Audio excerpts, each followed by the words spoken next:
তিনি বলেছিলেন তিনি পরাজিত হয়েছেন শুধু দল হিসেবে নয়, তিনি ব্যক্তিগতভাবেও কিন্তু ঢাকা মহানগরীর একটি সিট থেকে পরাজিত। যে কথা বলছিলাম, আমি তখন বিশ্ববিদ্যালয়ের একজন সাধারণ শিক্ষক। একরকম জোর করে দেশনেত্রী বেগম খালেদা জিয়া আমাকে রাজনীতির অঙ্গনে প্রবেশ করিয়েছিল।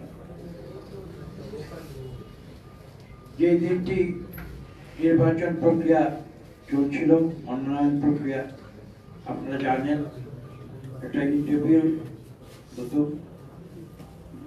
আমি সেদিন কার্জন হলে, আমি শিক্ষকতা করি, কার্জন হলে ছিলাম। হঠাৎ দেখি এবং খালেদা জিয়ার একজন বিশ্বস্ত ব্যক্তি, আমি এখানে নাম উল্লেখ করতে চাই না, যে বিশ্বস্ত ব্যক্তি বেগম খালেদা জিয়া 80 দশকে যখন স্বৈরাচারী এরশাদের বিরুদ্ধে আন্দোলনে রাজপথে ছিলেন, তখন এমন কঠিন সময় গিয়েছিল যখন তিনিও কিন্তু ঘরে থাকতে পারেননি। আজকে আমরা অনেকেই বলি যে আমরা স্বৈরাচারী আওয়ামী লীগের আন্দোলনের সময় ঘরে থাকতে পারিনি। আমরা ভুলে যাই যে দেশনেত্রী বেগম খালেদা জিয়া কি কঠিন প্রক্রিয়ার ভিতর দিয়ে সামনের দরজা দিয়ে কিভাবে রাজনীতিতে এসেছিলেন। তো সেই সময় সেই বিশ্বস্ত ব্যক্তি, হঠাৎ দেখলাম কার্জন হলে তিনি একটি জিপ গাড়ি, আজকের দিনের পাজেরো বা এ ধরনের বিলাসবহুল গাড়ি নয়, সেই হুইলি জিপ বলতো। আজকে এখানে যারা বয়োজ্যেষ্ঠ আছেন তারা হয়তো জানবেন, দ্বিতীয় মহাযুদ্ধের সেই বিখ্যাত হুইলি জিপ। সেই জিপের উপরে কিন্তু কোনো ছাদ থাকতো না, ক্যানভাস দেওয়া থাকতো। সেই হুইলি জিপ নিয়ে কার্জন হলে এসে আমাকে সরাসরি সেখান থেকে উঠিয়ে ধানমন্ডিতে সেখানে নিয়ে গেল।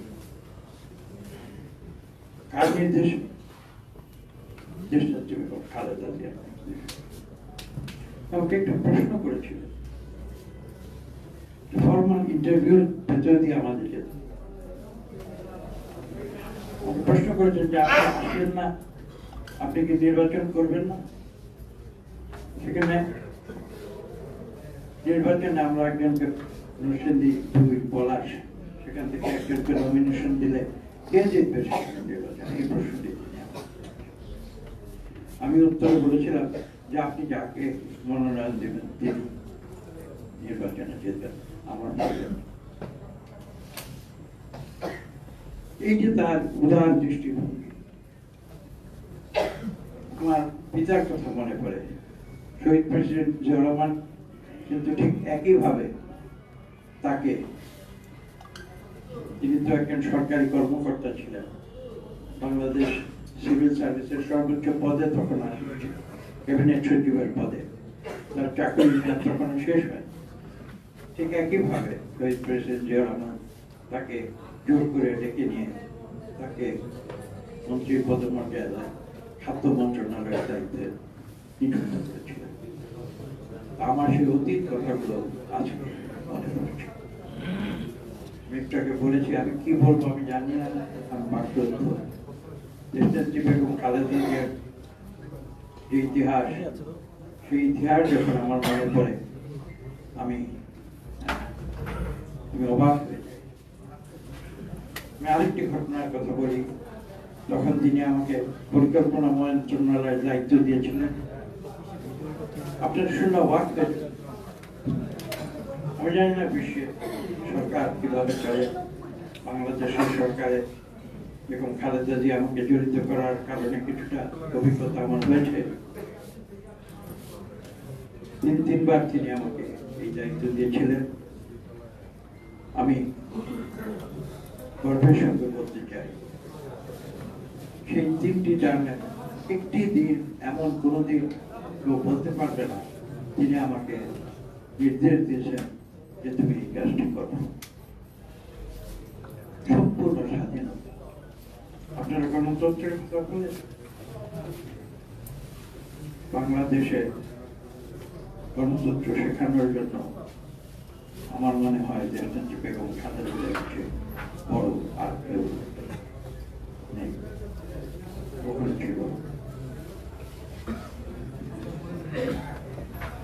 একদিন হঠাৎ আমার অফিস ছিল শেরে বাংলা নগরে, মন্ত্রীরা তখন অবশ্য সচিবালয়ে বসতেন, পরিকল্পনা মন্ত্রণালয় আপনারা জানেন রয়েছে, দেশনেত্রী বেগম খালেদা জিয়া তিনি অবস্থান করতেন প্রধানমন্ত্রী ভবনে। হঠাৎ একদিন টেলিফোনে আমি নির্দেশ পেলাম যে তার খুশি যাওয়ার জন্য। এটা কখনো হয়নি। আমি একটু অবাক হয়েছি, তারপরে আমি গেলাম সেখানে। যাওয়ার পরে আপনারা শুনে অবাক হয়ে, সেখানে যাওয়ার পরে তার পক্ষে ঢুকলাম। সৌজন্য বিনিময়ের পরে তিনি হঠাৎ করে আমাকে কথা বললেন, আমাকে বললেন যে বাংলাদেশ সিভিল সার্ভিসের একজন সিনিয়র সচিব, নামটা বলছি না, নাম বললে আপনার চিনবেন, তিনি এক সময় শহীদ প্রেসিডেন্ট জিয়া রহমানের সময় কাজ করেন এবং পরবর্তীকালে তিনি কিছু ভূমিকা রেখেছিলেন। সেসব কারণে হয়তো হতে পারে আমাকে তিনি অত্যন্ত নরম গলায় বললেন যে আমার একজন সচিব, তাকে কোনো মন্ত্রী নিতে চাচ্ছে, আপনার মন্ত্রণালয়ে যদি তাকে পাঠাই আপনার কি কোনো আপত্তি আছে? আমি তো শুনে মাথায় হাত দিয়ে বসলাম, আমার মন্ত্রণালয়ে আপনি প্রধানমন্ত্রী, আপনি একজন সচিব দেবেন, এটা আমাকে ডেকে জিজ্ঞেস করা কোনো প্রয়োজন?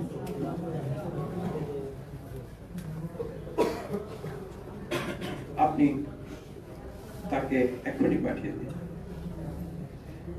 আমি গল্পটি বলছি এই কারণে যে দেখুন, এই গল্প থেকে আমার দুটি জিনিস আমি শেখা লাভ করেছি। একটি হচ্ছে তিনি তো ছিলেন দেশের প্রধানমন্ত্রী, আমি তার মন্ত্রিসভার একজন সদস্য। আপনি যদি সংবিধান পড়ে দেখেন, মন্ত্রিসভা এমন একটি স্থান যেটা কিন্তু প্রধানমন্ত্রীর ইচ্ছায়, এখানে থাকা না থাকা, কাজ করা সবকিছু প্রধানমন্ত্রীর ইচ্ছা, কিন্তু সংবিধান। আমি মাঝখান দিয়ে একটা কথা বলি, গণতান্ত্রিক পদ্ধতিতে আমরা জনগণের প্রতিনিধি হিসাবে সংসদ সদস্য নির্বাচিত হই, কিন্তু ডেমোক্রেটিক সিস্টেমে সবচেয়ে আনডেমোক্রেটিক সিস্টেম হচ্ছে অংশটি হচ্ছে কিন্তু মন্ত্রিসভা। মন্ত্রিসভা কিন্তু নির্বাচন করা, এটা প্রধানমন্ত্রীর ইচ্ছা।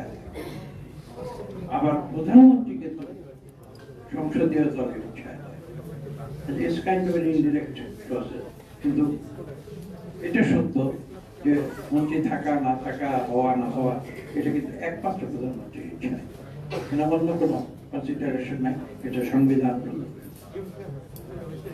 সেই অবস্থায় আমার মন্ত্রণালয়ে তিনি আমাকে মন্ত্রী নিয়োগ করেছে, আমার মন্ত্রণালয়ে একজন সচিব দেব, তারপরেও তিনি আমাকে ডেকে আমাকে কথাটি বলেন।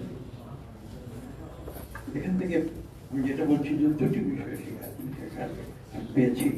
একটি হচ্ছে যে সর্বোচ্চ পর্যায়ে থেকেও কিভাবে অধস্ততার সঙ্গে কিভাবে কাজ করতে হয়, এই যে একটা ইউনিক একটা পদ্ধতি, সেটা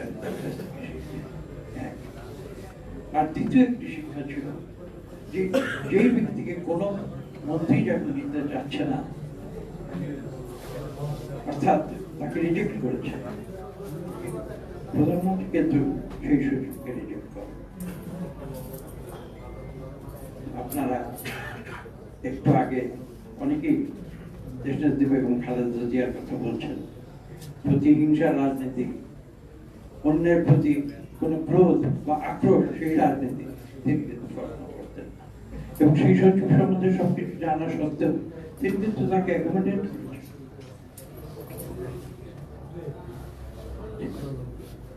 বেগম খালেদা জিয়ার জীবনে অনেক অনেক কিছু কথা আছে, আমি একটু আগে বলেছি যে বলে শেষ করতে পারবো না। আমার নিজের অভিজ্ঞতা থেকে এই যে দু একটি ঘটনা আপনাদের সামনে আমি উপস্থাপন করেছি, আমার কাছে এগুলো অনেক বড়। অনেক কিছু শেখার আছে। আমি একটু আগে বলেছি রাজপথে, আমি তার পাশাপাশি রাজপথে মিছিল করেছি, পায়ে হেঁটে মিছিল, সেই সৌভাগ্য।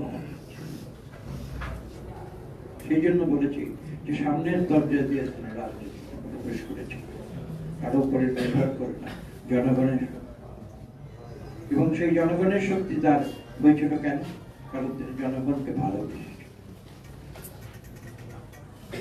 এবং তিনি যখন একটি সিদ্ধান্ত নিতেন, আমি এমন অনেক পরিস্থিতিতে দেখেছি, অনেক উপদেষ্টা, অনেক মন্ত্রী, অনেক বিজ্ঞ ব্যক্তি তাকে অনেক পরামর্শ দিয়েছেন, কিন্তু সবকিছু শোনার পরে সবশেষ যে সিদ্ধান্তটি তিনি নিয়েছেন সেটি কিন্তু জনগণের কল্যাণের কথা বিবেচনা।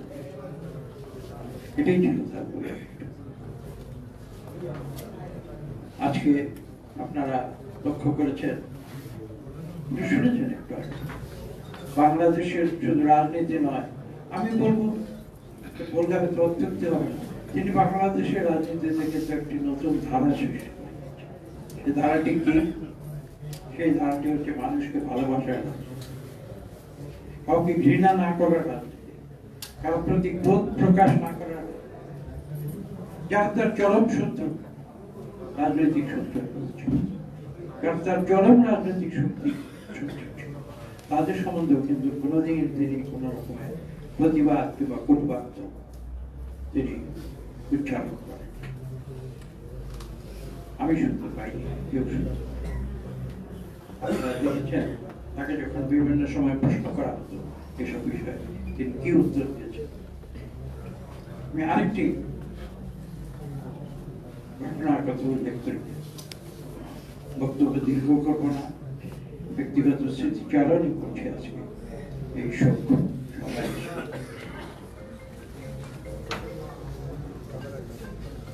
দেশনেত্রী বেগম খালেদা জিয়ার বিরুদ্ধে বোধহয় প্রায় ৪৭টি মামলা,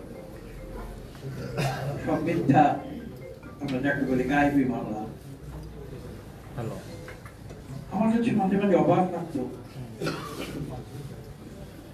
এক পর্যায়ে একদিন স্থায়ী কমিটি সবাই আমি তাকে বলে ফেললাম যে এইসব মিথ্যা মামলা আপনি কোর্টে কেন হাজির হচ্ছেন? আপনি আমাদের অনুমতি দেন, আপনি বলেন যে আপনি কোর্টে যাবেন না, এবং আমাদের যে ৪০ লক্ষ বিএনপি নেতা কর্মী বিরুদ্ধে যে মামলা দেওয়া হয়েছে, ১ লক্ষের উপরে মামলা, প্রায় ৪০ লক্ষ নেতা কর্মী, আপনি একবার বলুন যে আপনি এই মিথ্যা মামলায় কোর্টে যাবেন না, এবং আমরা আমাদের ৪০ লক্ষ নেতা সবাইকে আমরা সংগঠিত করবো, আমরা কেউ কোর্টে যাবো না, আমি অবাক হয়ে শুনলাম তিনি উত্তর দিলেন যে তারা অন্যায় করতে পারবে, কিন্তু আমি নিয়মের বাইরে যেতে পারবো।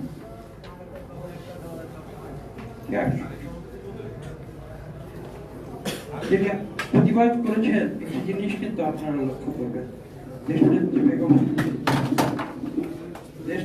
বেগম খালেদা জিয়া প্রতিবাদ করেছেন আইনের ভিতরে, কখনো বেআইনি প্রতিবাদ, আইনের প্রতি তার সম্মান প্রকাশ করেছেন, যদিও তার প্রতি চরম বেআইনি অন্যায় কাজ করা হয়েছে। আপনি অবাক, এবং এ কারণেই আমরা কিন্তু তাকে বলি আপোষ।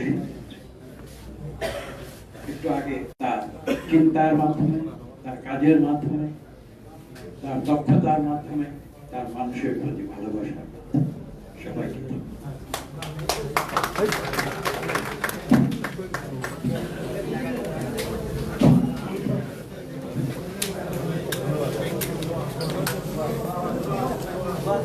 দোয়া আছে ভাই, দোয়া